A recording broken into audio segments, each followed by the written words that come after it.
The year was 1978, and the sound of diesel engines roared across the Nebraska plains like thunder before a storm. But this wasn't the familiar rumble of old iron that had worked these fields for decades. This was different. Bigger. Hungrier. More expensive.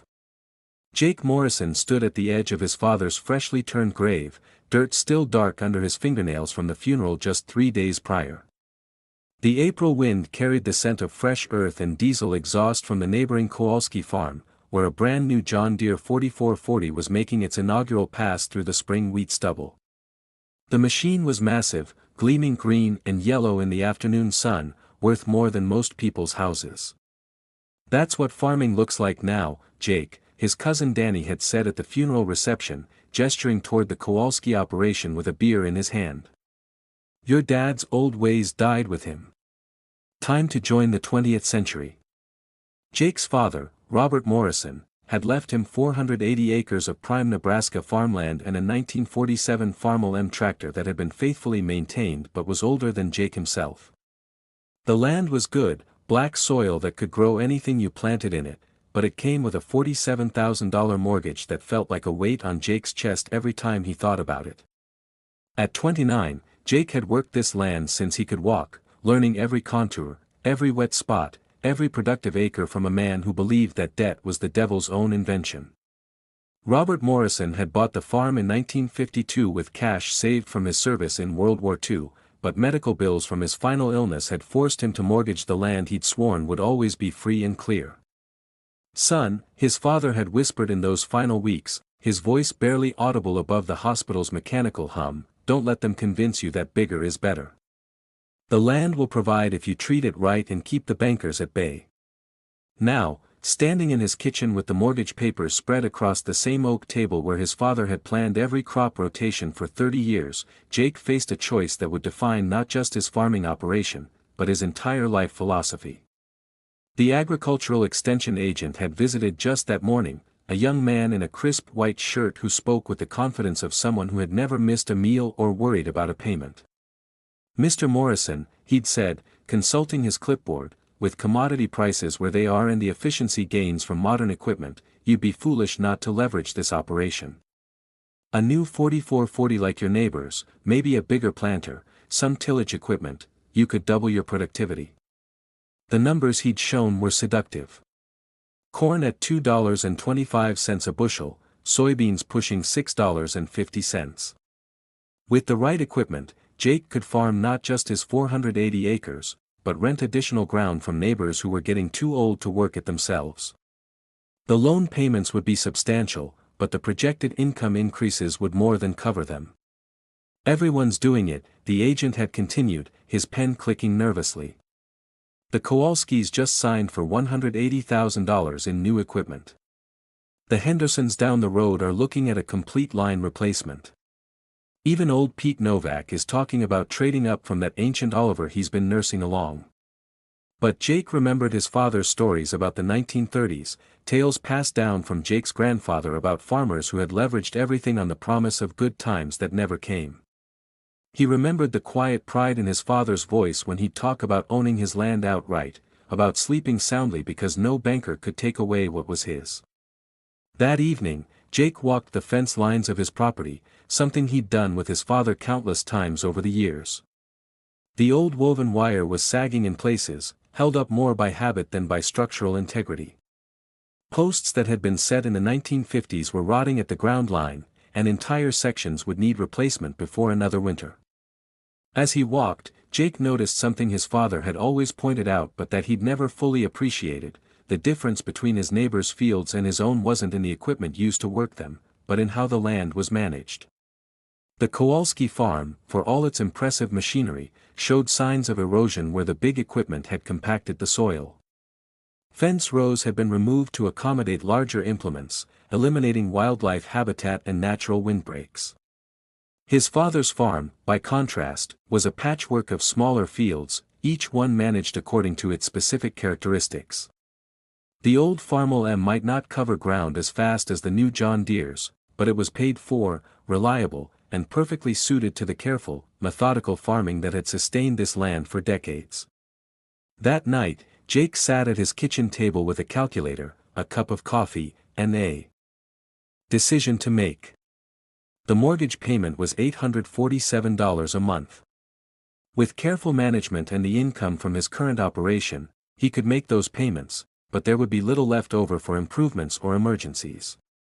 The extension agent's plan would increase his debt load to over $200,000, but the projected income would theoretically cover everything with money left over. The key word was theoretically. Jake thought about his father's final words, about the weight of debt and the freedom of ownership. He thought about the old Farmall M sitting in the machine shed, not pretty but dependable. He thought about the sagging fences and the rotting posts, and suddenly, he knew what he had to do. The next morning, Jake drove to the bank, but not to sign loan papers for new equipment. Instead, he met with Tom Bradley, the loan officer who had handled his father's affairs for 20 years. "Tom," Jake said, settling into the worn leather chair across from Bradley's desk, "I want to talk about paying off this mortgage early." Bradley looked up from his paperwork, surprise evident on his weathered face. "Jake, son, with interest rates where they are and commodity prices climbing, you'd be better off investing that money in your operation. Leverage is your friend in times like these." "Maybe," Jake replied, "but I've been thinking about what my dad always said about sleeping soundly. I've got about $35,000 in savings, and I'm thinking about using it to knock down this mortgage instead of buying new iron." Bradley leaned back in his chair, studying Jake with the expression of a man who had seen too many farmers make decisions based on emotion rather than economics. "That's admirable, Jake, but it's not smart business. Your dad was from a different generation. Today's agriculture requires scale and efficiency. What it requires," Jake said quietly, "is staying in business long enough to see tomorrow." Over the next several weeks, Jake watched as his neighbors signed papers for bigger and bigger equipment packages. Danny Morrison, his cousin, had not only bought the John Deere 4440 but had added a 12-row planter and a field cultivator that could work 40 feet at a pass. The total package was worth more than $150,000, financed over 7 years at what seemed like reasonable terms. "You're missing the boat, cousin," Danny said one evening as they stood watching his new equipment work a field that had taken Jake's father 2 days to plant with the old Farmall. "I'll have this field done before lunch tomorrow. Time is money." Jake nodded, but he was thinking about something else his father had taught him, that farming wasn't just about speed, but about sustainability. The big equipment was impressive, but it was also hungry for fuel, hungry for repairs, and hungriest of all for monthly payments. Instead of joining the equipment parade, Jake made a different choice. He used his savings not for a down payment on new machinery, but for something his neighbors considered mundane: fence posts and wire. Lots of them. The decision puzzled everyone who knew him. Fence posts. Danny had laughed when Jake told him about his purchase. "Jake, you can't farm fence posts. You need equipment that can compete." But Jake had a different vision. He spent the summer of 1978 not racing across fields with massive equipment, but methodically rebuilding every fence on his property. He set new posts, stretched new wire, and divided his land into smaller, more manageable paddocks. The work was slow and unglamorous. While his neighbors covered hundreds of acres a day with their new equipment, Jake worked with hand tools and his old Farmall, setting posts and stretching wire. Visitors to his farm shook their heads at what seemed like a step backward into an earlier era of agriculture. But Jake was thinking beyond the immediate season. The new fences would allow him to implement rotational grazing, something his father had talked about but never fully implemented. Instead of letting cattle roam freely across large pastures, Jake could move them systematically, allowing grass to recover and soil to rebuild. More importantly, every dollar he spent on fences was a dollar that reduced his debt rather than increasing it. By the end of 1978, Jake had not only rebuilt his entire fence system but had also made a substantial payment against his mortgage principal. The contrast with his neighbors was stark. While they celebrated their increased productivity and projected profits, Jake celebrated something different: the quiet satisfaction of reducing his monthly obligations and increasing his operational flexibility. "You're thinking too small," the extension agent told him during a follow-up visit. "With the fencing investment you've made, you could support a much larger cattle operation. Why not leverage that into a feedlot expansion?" Jake's answer was simple: "Because I want to own my operation, not have it own me." As 1978 turned into 1979, the wisdom of Jake's approach began to show itself in subtle ways. While his neighbors worried about making payments on their new equipment, Jake slept soundly knowing that his monthly obligations were manageable regardless of what the markets might do. The old Farmall M continued to start every morning, its simple mechanical systems requiring nothing more than basic maintenance and the occasional part that Jake could afford to pay for in cash. Meanwhile, his neighbors discovered that their sophisticated new equipment required specialized service and expensive repairs that could only be performed by authorized dealers. Danny's John Deere, impressive as it was, spent 2 weeks in the shop during the critical planting season when a hydraulic pump failed. The repair bill was $3,200, and the lost time meant planting some fields later than optimal. Jake's old Farmall, by contrast, had required nothing more than an oil change and a new set of spark plugs. But the real test was yet to come. In 1979, interest rates began their historic climb, and commodity prices started their equally historic fall. The economic conditions that had made leveraged farming seem so attractive were about to reverse with devastating consequences. Jake watched the changes with growing concern, not for his own operation, but for his neighbors and friends who had bet everything on continued prosperity. The monthly payments that had seemed manageable when corn was over $2 a bushel became crushing burdens when prices fell below $1.50. By the spring of 1980, the agricultural boom of the late 1970s had turned into the worst farm crisis since the Great Depression. Interest rates soared past 15%, making it impossible for farmers to refinance their equipment loans. Commodity prices collapsed as global markets shifted and the strong dollar made American grain uncompetitive overseas. The Kowalski farm, with its impressive array of modern equipment, was among the first to feel the pressure. The family that had been the envy of the county just 2 years earlier was suddenly struggling to make payments on machinery that was worth less than they owed on it. Jake's cousin Danny faced an even worse situation. The $150,000 equipment package that had seemed like such a smart investment was now a millstone around his neck. With corn prices below the cost of production and interest rates making refinancing impossible, Danny was forced to consider options that would have been unthinkable just months earlier. "I might have to sell out," Danny confided to Jake one evening as they sat on Jake's porch, watching the sunset paint the Nebraska sky in shades of gold and red. "The bank's talking about calling the loan. Says the collateral value doesn't support the debt anymore."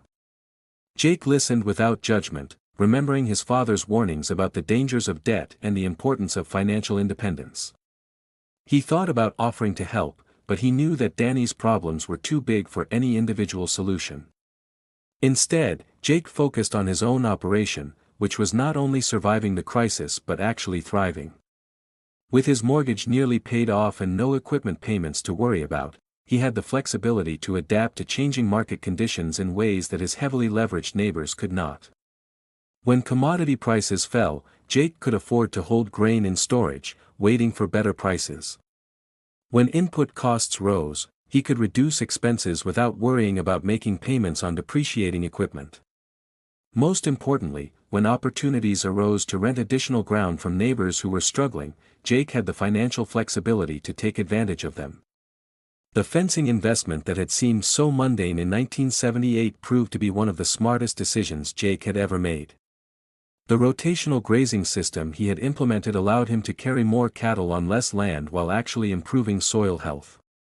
The diversified income from both crops and livestock provided stability that his grain-only neighbors lacked. By 1981, Jake had not only paid off his mortgage completely but had also accumulated enough cash to begin expanding his operation.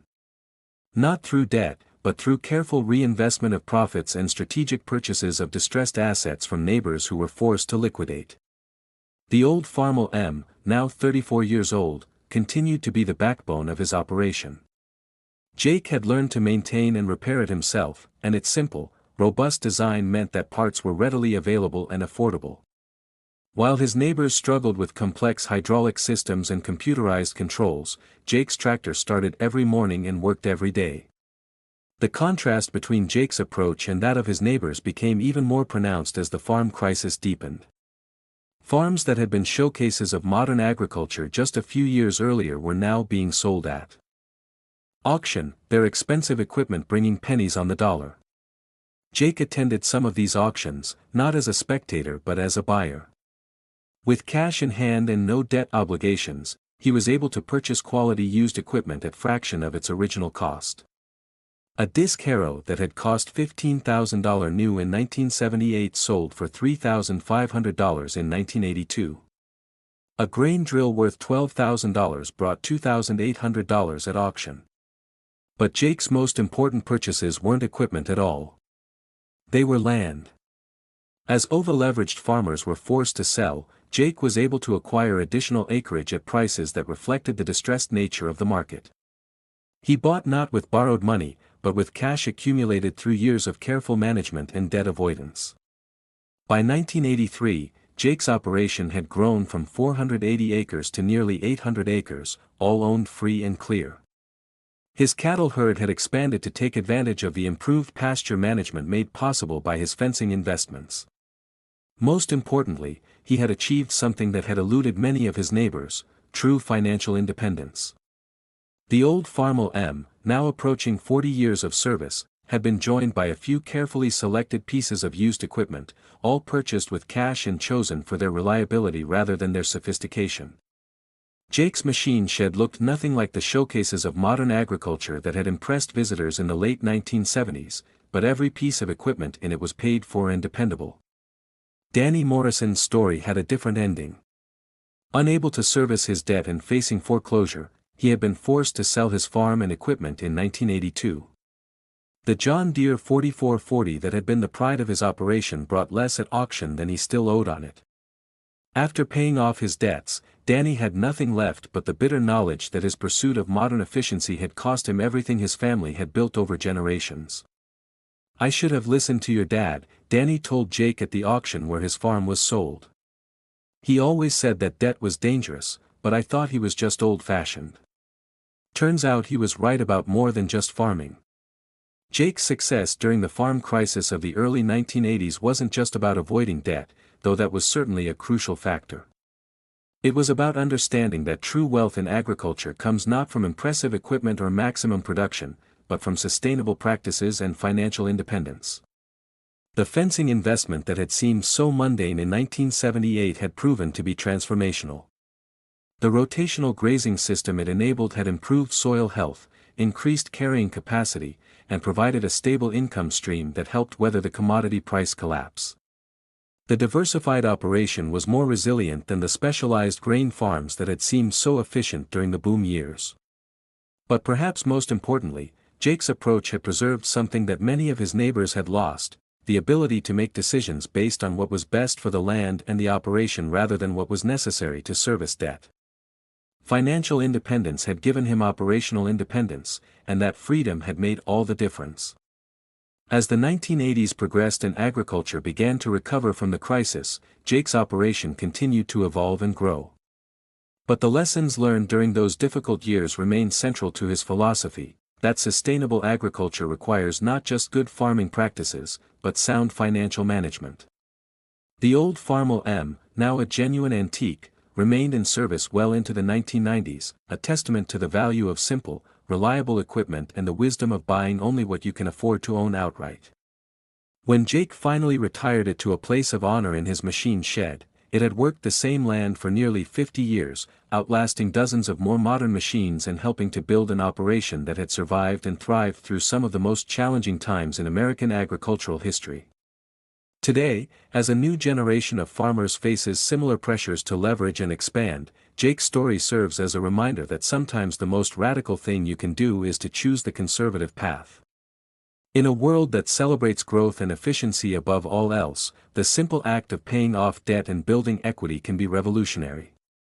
The fence posts that Jake bought in 1978 are still standing, weathered but strong, marking the boundaries of an operation built on the principle that true wealth comes not from what you owe, but from what you own. And somewhere in Nebraska, on land that has been in the Morrison family for over 70 years, that lesson continues to guide decisions about farming, finance, and the future. The story of Jake Morrison and his fence posts reminds us that in agriculture, as in life, the most important investments are often the least glamorous ones. While others chased the latest technology and the promise of easy profits, Jake chose the harder path of patient building and careful stewardship. In the end, that choice made all the difference between survival and failure, between independence and servitude to debt. His father's old Farmall may not have been the biggest or the newest tractor in the county, but it was something more valuable. It was paid for. And in the uncertain world of agriculture, that simple fact proved to be worth more than all the horsepower and hydraulics that money could buy. Like, share, and subscribe to the channel by activating notifications to be notified when new videos are published. Stay with God.